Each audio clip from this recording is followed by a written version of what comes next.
We begin this packed hour, though, with the crossroads of a crisis unfolding on South Florida shores. This morning, more than 300 migrants that ended a dangerous and desperate voyage on South Florida shores are in custody of Border Patrol, the most recent in an increasing number of landings. The overloaded boat in question made it to Key Largo, where it ran aground. Those on board are Haitian, and this has all the earmarks of a human smuggling operation.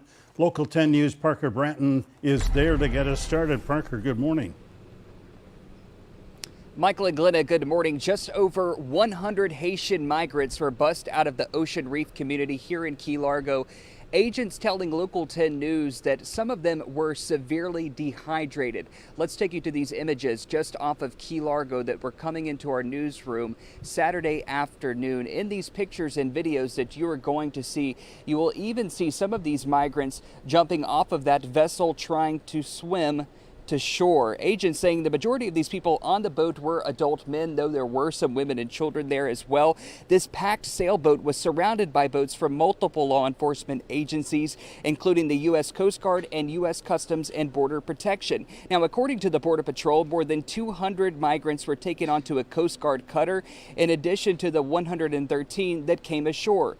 Border Patrol saying they're now working to identify the smugglers who brought so many people on this dangerous journey. And if this all looks familiar to you, that's because back in March, 356 Haitian migrants made their way to this same spot at Ocean Reef on Key Largo. Border Patrol saying these smugglers who keep coming here have no regard for the human lives on board their boats. And Glenna and Michael, I can tell you, we did ask agents why exactly these migrants are ending up in the Ocean Reef area. They say it's really just a landmark for these people that they might have heard about, to give them an idea of exactly when they have made it here to the States. And as far as those men, women, and children migrants, we are told that they are at a U.S. Coast Guard station right now being evaluated, as this situation and investigation is still happening as we speak. For now, we are live in Key Largo this morning. I'm Parker Branton. Glenn and Michael, back to you. Parker, thanks very much. All right, we want to get some perspective on this increasing number of Haitian migrants trying to reach our shores and local reaction. Mary Estime-Irvin is a North Miami councilwoman. Right now, though, she's wearing the hat of vice chair of the National Haitian American Elected Officials Network, and it is so good to see you again with us today. Mary, put into perspective what we are seeing increasingly. We were at the border together in September, where 15,000 Haitian nationals were waiting for their chance for asylum. What has been transpiring over the past few months? Well, thank you so much, Glenna and Michael, for being on your show. It's always a pleasure to be here. Unfortunately, we're still talking about the same issues again. As you know, it's been a year and a month and some days since Haiti has not had a president. Haiti does not have a political system or a structure, and this is causing this. As you know, I've attended several press conferences along with our Congresswoman Frederica Wilson and along with Congresswoman Sheila Sherfilis-McCormick, when we have personally asked for more security, more security to help Haiti. Since October of 2021, there's been almost 7,000 migrants trying to get in, and it's because of the insecurity. So as vice chair of NEON, of the Haitian American Elected Official Network, we are in communication with the State Department, and we've had conversation and continue to have conversation. You know, I'm glad to hear that there is an increase in dollars for security, but obviously, if there is instability in Haiti, there's always going to be these crises. And as you can see, people are willing to risk their lives. Now imagine, why would someone risk their lives just to come here? So I hope that we realize that this is a humanitarian crisis, and we are talking to the Biden-Harris administration. And actually, I would love to have a conversation. I would love for them to have a conversation with NEON to help to see how we can leverage this and what we can do to make sure that we don't have these migrants coming in risking their lives, risking desperate. Mary, excuse me, you're right. I mean, it is a desperate thing for somebody to get on one of these unseaworthy boats. I mean, this boat had more than 300 people packed on board, and the boat that stopped off Ocean Reef just a couple of weeks ago had 356. To get on board one of these boats, bespeaks the desperation, the chaos, the violence that is going on in Haiti. And frankly, I've got to say, I hear a lot of lip service from the Biden administration, but I don't see a lot of action. And so, as you know, like I've mentioned before, we are pressing. We're talking to the State Department.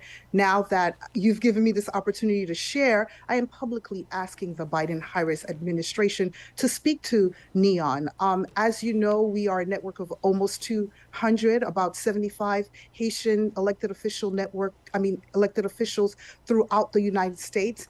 And like a story that I love to tell, when this administration wanted to be president, they came to Little Haiti saying, hey, we're going to be a support system to your community. So now we're asking you again, please, we need your help. No one would risk their lives to the point of death. We've had several deaths in Puerto Rico, in the Bahamas. Why? Because there's insecurity in Haiti. Why? Because the gang members have taken over. So, we're pushing. Look what happened yesterday. We're pushing, and we hope that this administration is taking this seriously. To your point, and let me just point out that especially in the Florida Keys over the past couple of weeks and months, Cuban nationals have been making landings too. And just this week, some fatalities on that account. I mean, it's just a heartbreaking and desperate situation on a lot of levels, and so many people looking at this, Mary, as a national security situation, including one of the Border Patrol agents who commented yesterday. Ocean Reef Club on Key Largo now, in just the last couple of months, the exact same landing spot. Does that speak to a dedicated route that smugglers are taking? And if so, should law enforcement be zeroed in on that route? So as Americans, we need to secure our borders. But again, we need to realize that this is we have a crisis in Haiti, and they're crying out for help. And so if we have policies that would help provide that help, maybe we wouldn't have that. Understood. Let me just, there is a split now that Parker just reported on, 200 people on a Coast Guard cutter and 113 ashore, we are hearing at the Border Patrol intake station in Dania Beach. So the people who desperately made this voyage are now split into two groups. Who decides, and by what standards, what happens to them vis-a-vis deportation or the ability to make an asylum claim? How is that determined for these people? Well, we're definitely advocating for anyone that has made it here to please give them an opportunity to stay here. But I would hope that at least at minimum, the 113 that are here, that they're provided an opportunity to seek asylum or to seek any kind of refuge. Again, taking a voyage and risking their lives. We have to open up our hearts, and we have to realize that we need to do something. And again, I hope that this is pressing on the Biden administration, which hopefully is looking at this or have their staffers looking at this show, to realize that we need to do something, and we need to do it now. And I think part of the solution is providing the security in Haiti, assisting Haiti finding a Haitian-led solution so that their country can continue to move forward. Mary, we're going to leave it there for this morning, but thank you on short notice for joining us and for your insights. And let's pray the situation improves in Haiti, thanks to you and your group and others. Appreciate you. Thank you so much again for the opportunity, and thank you for having me in the show today. Of course.